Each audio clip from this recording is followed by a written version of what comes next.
একটা ছোট্ট পেরেক, আর সেই পেরেকই বদলে দিল এক গরিব কাঠুরের পুরো জীবন। ঘন জঙ্গলের পাশেই ছিল ছোট্ট একটি ভারতীয় গ্রাম। সেই গ্রামে থাকতো এক গরিব কিন্তু সৎ কাঠুরে, যার নাম ছিল রাহুল। সারাদিন জঙ্গল থেকে কাঠ কেটে বাজারে বিক্রি করেই সে তার বৃদ্ধ মাকে নিয়ে কোনো মতে জীবন চালাত। গ্রামের সবাই তাকে ভালোবাসলেও গ্রামের ধনী জমিদার মহেশ ছিল অত্যন্ত লোভী মানুষ। সে সব সময় চাইত গ্রামের সব সম্পদ একাই নিজের করে নিতে। একদিন ভোরে রাহুল কুঠার কাঁধে নিয়ে জঙ্গলের দিকে রওনা দিল। কিন্তু সেদিনের সকালটা ছিল অন্য দিনের মতো নয়। হঠাৎ গভীর জঙ্গলের ভেতর থেকে ভেসে এলো এক অদ্ভুত গর্জনের শব্দ।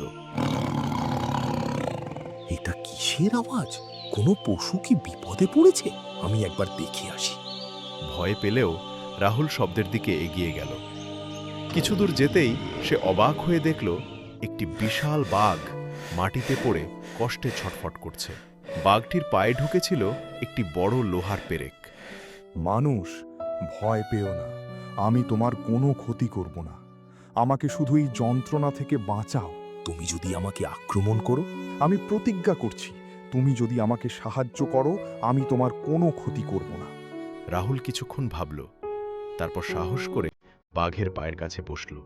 ধীরে ধীরে পেরেকটি টেনে বের করে দিল। আজ তুমি শুধু আমার জীবনই বাঁচাওনি, তুমি প্রমাণ করেছো মানুষের হৃদয় এখনো বেঁচে আছে। এই উপকার আমি কোনো দিন ভুলব না। বাঘটি ধীরে ধীরে জঙ্গলের গভীরে মিলিয়ে গেল। রাহুলও বাড়ি দিকে রওনা দিল, কিন্তু সে জানত না তার জীবনের সবচেয়ে বড় পরিবর্তন এখনো বাকি।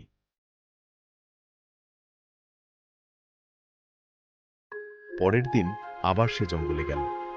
হঠাৎ আগের সেই বাঘটি আবার তার সামনে এসে দাঁড়ালো, কিন্তু আজ তার মুখে ছিল একটি ছোট্ট কাঠের বাক্স। বন্ধু, এটা তোমার জন্য। এটা কি? খুলে দেখো। রাহুল বাক্স খুলতেই অবাক হয়ে গেল। ভেতরে ঝকঝকে সোনার কয়েন। এত সোনা? না, আমি এগুলো নিতে পারবো না। এটা তোমার দয়ার পুরস্কার, লোভের নয়, ভালোবাসার। রাহুল কয়েকটি কয়েন নিয়ে বাকিটা ফিরিয়ে দিল।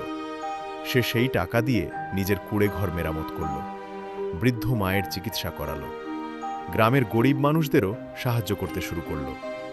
এদিকে জমিদার মহেশ সব খবর জানতে পারল। একজন গরিব কাঠুরে হঠাৎ এত টাকা পেল কিভাবে?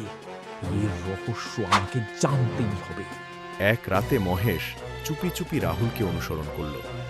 সে দেখল রাহুল জঙ্গলে গিয়ে সেই বাঘের সঙ্গে দেখা করছে। বুঝে গেল মহেশ। তার মাথায় জন্ম নিল ভয়ঙ্কর পরিকল্পনা। যদি ওই বাঘ আমাকে সোনা দেয়, তাহলে আমি পুরো রাজ্যের সবচেয়ে ধনী মানুষ হয়ে যাব। পরদিন মহেশ ইচ্ছে করে নিজের পায়ে ছোট্ট আঁচড় লাগিয়ে জঙ্গলে গিয়ে চিৎকার করতে লাগল। বাঁচাও, বাঁচাও, আমি আহত। বাঘটি সামনে এলো। এক নজরেই বুঝে গেল সব নাটক। তুমি কেন এসেছো? আমি তোমাকে সাহায্য করতে এসেছি, আমাকেও সোনা দাও। তুমি সাহায্য করতে আসোনি, তুমি লোভ নিয়ে এসেছো। যে হৃদয়ে লোভ থাকে, সেখানে আশীর্বাদ কখনো আসে না।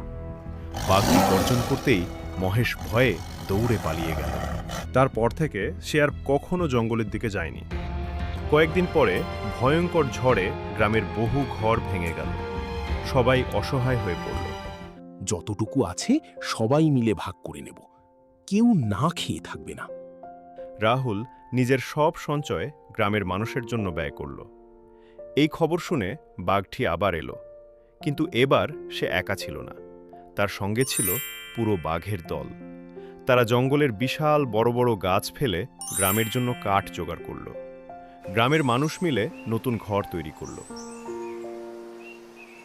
আজ বুঝলাম, সত্যিকারের দয়া কখনো বৃথা যায় না। রাহুল, দীর্ঘজীবী হও। তুমি আমাদের সত্যিকারের নায়ক। মানুষ আর প্রকৃতি যদি একে অপরকে ভালোবাসে, তাহলে পৃথিবী স্বর্গ হয়ে উঠবে। সেদিন থেকে গ্রামের মানুষ আর কোনো প্রাণীকে অকারণে কষ্ট দিত না, জঙ্গলও তাদের রক্ষা করত। আর লোভী মহেশ বুঝতে পারল সোনা দিয়ে সবকিছু কেনা যায় না, কিন্তু একটি ভালো হৃদয় পুরো পৃথিবীকে বদলে দিতে পারে। বন্ধুরা, আজকের গল্প থেকে আমরা শিখলাম লোভ মানুষকে ধ্বংসের পথে নিয়ে যায়, কিন্তু দয়া, সততা আর নিঃস্বার্থ সাহায্য একদিন না একদিন অবশ্যই নিজের পুরস্কার নিয়ে ফিরে আসে। যদি গল্পটি আপনার ভালো লেগে থাকে তাহলে ভিডিওটি লাইক করুন, আপনার মতামত কমেন্টে লিখুন, আর এমন আরও নতুন ও দারুণ কার্টুন গল্প দেখতে আমাদের চ্যানেলটি সাবস্ক্রাইব করে পাশে থাকা বেল আইকনটি অন করুন। পরের ভিডিওতে আবারও দেখা হবে নতুন একটি রোমাঞ্চকর গল্প নিয়ে। সবাই ভালো থাকবেন, সুস্থ থাকবেন।